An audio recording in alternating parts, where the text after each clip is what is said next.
이런 메타버스 기술을 이제 교육적으로 좀 적용하려고 하는 이제 이런 사례들이 많이 늘어나고 있습니다. 그러나 이제 언론에서 보더라도 메타버스가 이렇게 교육에 적용된 게 우리가 생각하는 그러한 교육의 질적인 수준까지는 도달되지 못하고 있다. 이제 그런 이제 걱정도 있습니다. 그래서 이제 교육 현장에서 지금 현재 메타버스가 어떻게 활용되고 있는지 이번에는 이제 박주희 회장님부터 말씀을 좀 해주십시오.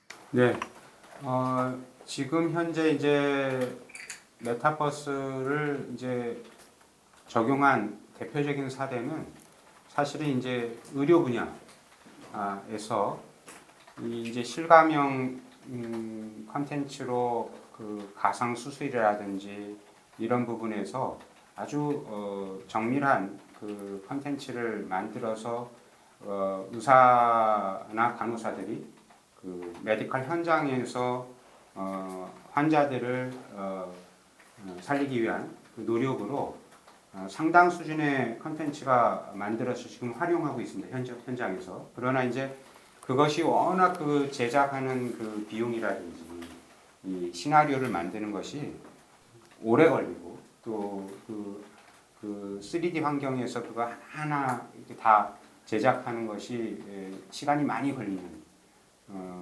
기술이기 때문에 지금 현재는 정말 꼭 필요한 분야의 그 의료 환경에서 필요한 콘텐츠가 제작됐다면 이제는 이제 그 지금 교육적으로 그 코로나 때문에 대학의 행사나 이런 부분을 못하게 되면서 학생들의 그 불만을 좀 해소하기 위해서 대학의 각종 행사나 뭐 졸업식이라든지 또 그 활동들을 메타버스 환경에서 이제 약간 그 접목시켜서 이제 시작을 했고요. 이제 한국고등직업교육학회에서는 그 차원을 조금 더 가서 대학이 63개교가 모여서 이제 컨소시엄을 통해서 교육적인 이제 수업적인 효과를 높이기 위해서 이제 처음으로 이렇게 작년에 이제 9월 1일부터 시작해서 3개년 계획으로 저희가 63개교 그 협약을 통해서 교육적 효과를 지금 협약을 통해서 진행하고 있습니다. 그래서 이제 그 부분이 이제 1년이 지나가지고 거기서 여러 가지 또 시행착오를 겪으면서 교육적 효과를 누리는 데 있어서 지금 또 그 여러 사례가 나오고 있고요. 특별히 이제 전문대학 63개교가 시작됐지만 이제 일반 대학도 또 그 플랫폼을 사용하기 위해서 인하대나 여러 대학들이 지금 같이 또 이제 올해부터 시작을 했고 저는 이제 그런 부분에 있어서 교육은 지금 이 메타버스를 활용하는 측면에서는 물론 개별 대학에서도 또 일부분 기여도 해야겠지만 좀 여러 단체들이 모여서 공동으로 해야만 이 메타버스의 효과는 부각될 것이다.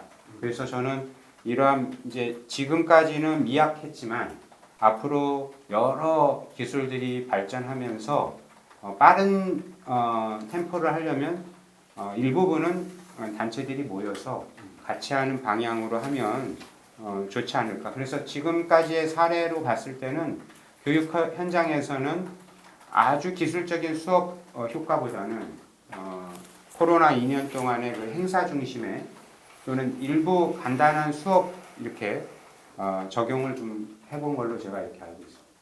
네. 우리 장상현 본부장님. 예. 뭐 말씀하신 대로 그 메타버스를 현재 많이 사용하고 있는 분야가 의료 분야인데 단적인 예로 뭐 그 의료 쪽은 임상을 해야 되는데 환자가 필요하지 않습니까? 근데 이제 환자 구하는 게 쉬운 일이 아니기 때문에 그 의료 쪽에서 많이 활용을 하고 있는 것 같고요. 또 그 뭐 화학 실험이라든지 이렇게 그 환경 가상의 그 실제 상황을 그 갖기 어려운 그 실험이라든지 또는 뭐 군사 그 훈련이라든지 이런 분야에 오래전부터 사실은 뭐 이러닝 분야가 그쪽에서 이제 많은 그 역할을 그 했던 분야이고요. 우리나라 아직 그 좀 찬발적이고 뭐 아직 국제 간의 뭐 그런 표준 규약이나 이런 것도 없는 상태이기 때문에 앞으로 이제 교육 쪽의 컨텐츠라든지 플랫폼 간의 이 상호 운용성에 관련된 부분들이 저희가 좀 관심을 갖고 지켜봐야 할 분야가 아닌가. 근데 사실 기술적으로 보자면 저는 확장 가능성은 거의 무궁무진하다라고까지 생각을 하고 있습니다. 그러니까 이 메타버스 자체가 어떤 완성된 기술이 아니고요. 그것을 일종의 툴로 활용을 해서 다양한 테크놀로지들이 다 결합되고 융합되고 그럼으로 인해서 시너지 효과가 극대화될 수 있는 가능성이 굉장히 높거든요. 그러니까 현재에 만족한 어떤 플랫폼으로 하나를 제공했다기보다는 본물이 터지기 시작했다. 이제 막 문을 열기 시작했기 때문에 여기서 나올 수 있는 다양한 가능성이라는 거는 사실은 우리의 상상을 거의 초월할 수 있다라고 생각을 하고 있습니다. 저희 학교에서는 미디어 인사이트 센터라는 거를 이미 만들어서요. 이걸 준비를 하고 있었습니다. 그래서 AR하고 VR하고 이제 메타버스를 다 연결을 시키려고 생각하는데요. 예를 들자면 이거는 사실은 코로나가 오기 전부터 준비를 했었던 부분이었는데 그 학생들이 사회에 나가서 실습을 해야 되잖아요. 본인들의 어떤 전공 분야로 나가서 뭐 인턴을 한다든지 하는 다양한 체험을 해야지 이제 본인의 진로도 선택하고 할 수가 있을 텐데 생각보다 쉽지가 않습니다. 좋은 기회를 많이 얻기도 힘들고요. 저희 학교의 그 미디어 인사이드 센터라는 게 뭐냐면 팩토리 인사이드라는 개념을 학교에 적용을 시켰습니다. 현장을 학교로 끌고 들어오자는 거죠. 아무래도 뭐 저희 학교처럼 병원이 먼저 만든 학교는 이제 의료 분야로 진출을 많이 하니까 호스피털 인사이드를 만들어서 병원하고 똑같은 환경을 구축해 놓은 겁니다. 그리고 공대에서는 팩토리 인사이드라고 해서 공장을 들여오고요. 말씀드린 이제 미디어 인사이드는 영상, 또 첨단 무슨 커뮤니케이션 테크놀로지 같은 것들을 활용하는 쪽으로 준비를 했는데요. 그러다 보니까 이 메타버스와 VR, AR 등을 다 연계를 시킨 학습 프로그램 같은 걸 만들게 됐습니다. 예를 들자면 공연 영상학과라는 학과가 있는데요. 이 배우들을 키웁니다. 근데 이 배우들이 갖고 있는 가장 큰 문제가 뭐냐면 무대 공포증입니다. 무대만 올라가면 대사를 잊어버려요. 다 잘 외웠다가도. 그래서 가상현실 속에서 메타버스 상에서 무대를 만들어낸 겁니다. 그곳에는 나의 상대를 하는 배우가 있습니다. 그 배우와 대사를 하는데요. 내가 적합한 대사를 해야 상대 배우가 그 다음 대사를 다시 들려줍니다. 그래서 가상현실 속에서 무대에 대한 체험을 하는 겁니다. 간호학과에서는 뭐 다양한 시스, 아까 말씀하신 의료 분야의 시스 같은 것들을 메타버스를 연계를 해서 실험을 한번 해봤고요. 방송이나 영상을 만드는 학과에서는 실제로 제작 현장, 스튜디오 환경을 만들어 놓고 그 메타버스 환경에서 그걸 체험하는, 그래서 다양한 결과물들을 만들어내는 실험도 해봤습니다. 지금 말씀드린 것들은 굉장히 초보적이고 어떻게 보자면 이제 첫걸음 내디딘 수준이라고 말씀드릴 수 있고요. 저희가 이런 체험을 통해서 얻게 된 건 뭐냐면 정말 메타버스는 앞으로 적용이 될 수 있는 분야가 거의 무궁무진하구나. 이제 막 시작된 것이고요. 여기서 지금 결론을 얻고자 하는 건 굉장히 섣부른 판단이다. 앞으로 이게 확장되고 그야말로 아메바처럼 막 퍼져나갈 그 가능성은 신비롭다까지도 말씀을 드릴 수 있을 것 같습니다. 네.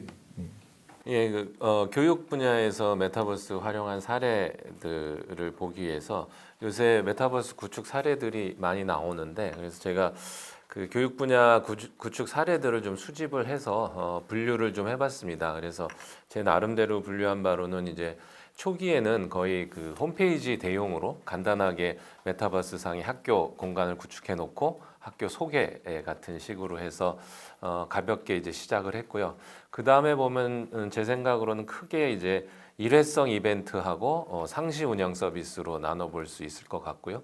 일회성 서비스는 행사는 말씀하신 것처럼 졸업식이나 입학식, 그 다음에 무슨 전시회, 세미나, 포럼, 학회 이런 것들 이제 일회성적으로 공간을 만들어 놓고 사람을 모아서 하는 행사가 있었고요. 이제 상시 운영하는 쪽이 상설 전시라든지 아니면 제일 중요한 수업의 이제 사례들이 분류가 됐고요. 제일 중요한 수업 사례를 보면은 처음에는 이 그 동영상 기반으로 녹화 동영상이나 라이브 실사 동영상을 많이 활용을 했고요. 그다음에 이제 기존에 많이 하던 이제 그 실감형 체험 콘텐츠들이 공학 분야나 말씀하신 의학, 그다음에 그 과학 분야 쪽에서 많이 사용됐는데 요새는 이제 인문 분야에서도 인문사회 분야에서도 이 사회적 상호작용에 바탕을 두고 그 가상 공간에서의 서로 간의 인터랙션, 아까 배우 말씀도 하셨는데 다양한 환경과의 그 수업, 이 학습이나 이런 것들을 진행하는 사례들이 많이 늘고 있으면서 이 수업 사례도 컨텐츠가 점점 진화하고 있는 걸로 이렇게 저는 분류를 하고 있습니다. 그래서 향후에도 이제 기존에 했던 것들을 바탕으로 단순히 그냥 VR로 이렇게 그 인체 해부하는 거를 떠나서 여러 명이 그걸 같이 놓고 토의를 한다든지 상호작용을 한다든지 혹은 인문사회 분야에서도 그런 꼭 그 매개체가 없더라도 서로 간의 상호작용에 대한 수업들이 더 많이 확대되지 않을까 이렇게 생각하고 있습니다. 제가 한 가지 예, 예, 그 놓친 예. 게 있어가지고 네. 저 하고 있는 일이랑 관련이 있어가지고 네. 그 사례 중에 그 대학 도서관을 메타버스로 이렇게 만들어서 운영하는 사례들이 있습니다. 그래서 그 해외에도 그 세너제이 주립대라는 곳이 있는데 이곳이 그 도서관을 메타버스로 만들었고요.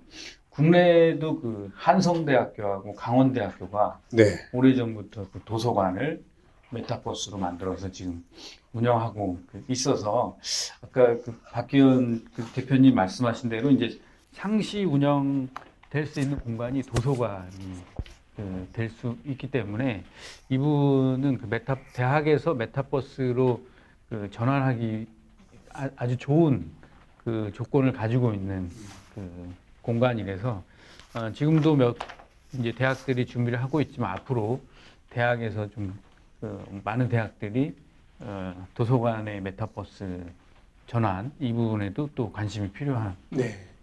걸 추가적으로 좀 말씀드렸습니다.